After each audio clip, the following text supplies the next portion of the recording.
Emmanuel Hamelin, bonjour. Alors c'est aujourd'hui que va être rendu l'hommage national au lieutenant-colonel Arnaud Beltrame, victime de la tuerie du supermarché Thèbes dans l'Aude. Depuis vendredi, la plupart des médias donnent le nom du terroriste, assassin, publient sa photo. Vous avez écrit un livre sur les relations entre terrorisme et médias, et vous plaidez pour que les médias, les journaux, ne donnent jamais ni le nom et ne publient pas plus la photo des terroristes. Pourquoi une telle mesure? Est-ce que vous pensez que ça pourrait être efficace?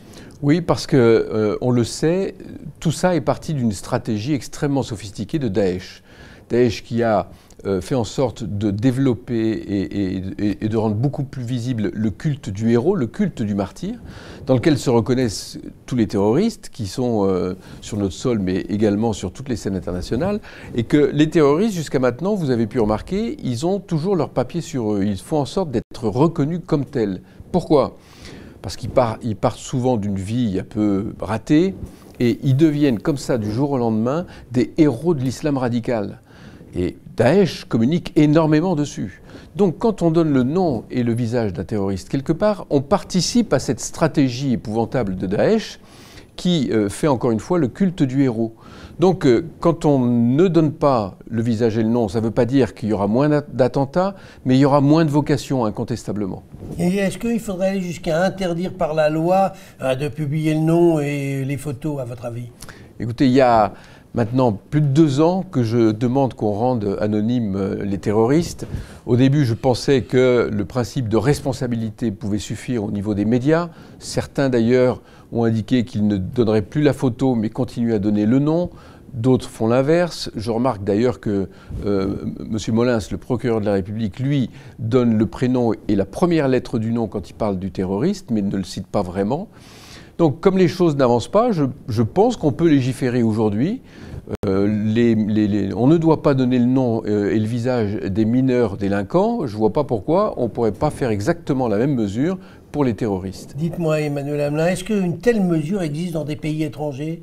Vous avez regardé un peu ce qui se passait ailleurs? Pas encore, mais certains pays, certains médias, on va dire, internationaux, font d'eux-mêmes un certain nombre d'efforts, ce qu'on ne retrouve pas assez, malheureusement, dans notre pays. Alors, ce qui est bien dans cette malheureuse affaire, c'est que le héros, le vrai héros pour tout le monde, pour l'ensemble des Français, c'est le lieutenant-colonel Beltrame. Et là, au moins, on a un héros positif. Bien sûr.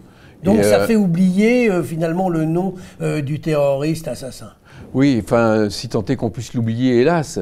Mais on oublie au moins son nom. Mais qu'on oublie au moins son nom. Moi, je me réjouis de cet hommage national qui est rendu au colonel Beltrame, parce que, encore une fois, c'est très symptomatique d'une situation dans laquelle les Français sont aujourd'hui, de grandes craintes vis-à-vis de cette situation dont on ne voit pas le bout, il faut bien le dire, et qu'au milieu de tout ça, il y a des héros, comme le colonel Beltrame, qui ont donné leur vie pour sauver un otage.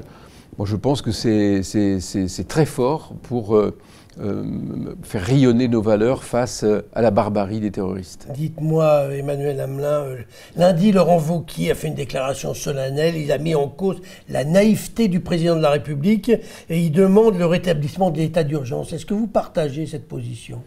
Je pense qu'il y a un peu de posture politique. Mais dans ce genre de situation, je pense qu'il faut être assez prudent. Le retour à l'état d'urgence n'aurait pas grand sens parce que les mesures de l'état d'urgence ont quasiment toutes été réintégrées dans la dernière loi sur le terrorisme. Donc, qu'il y ait d'autres mesures qui soient prises pour amplifier nos capacités de renseignement, pour amplifier nos capacités de surveillance, notamment des fichiers S, pour amplifier notre attention particulière sur ceux à qui on attribue une nationalité, une double nationalité. Oui, il y a des efforts à faire. Est-ce que ça s'appelle l'état d'urgence? J'en suis pas sûr. Je pense que là, il y a un petit peu de récupération, c'est pas terrible. Mais je pense sincèrement qu'on peut encore faire mieux, bien évidemment. Mais j'ai l'impression que le gouvernement en prend conscience aussi. Donc les choses en la matière ne sont jamais terminées.